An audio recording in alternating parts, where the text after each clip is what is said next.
Super Guam, pasok!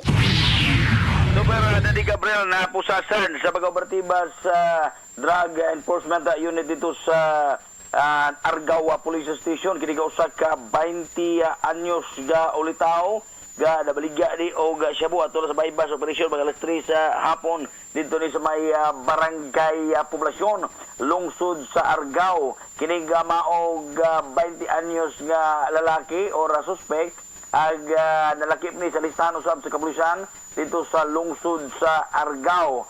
Ag mga sakop sa Drug Enforcement Unit ag nipalit kini og usa ka putos ga shabu batok gani ga maog 20 anyos dihang napusasan.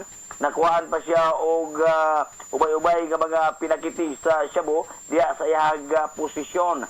Ag tanang nga drugas nga recover sa posisyon ni maog 20 anyos mutimbang kini og 6 gramos og mobalor ngadto na sa kapin sa 40,000 kapisos. Giandam na sa kapulisan sa lungsod sa Argao ang kasong pagpamaligya illegal nga drugas, paghupot og illegal nga drugas, batok diri mao nga 20 anyos nga drug poser.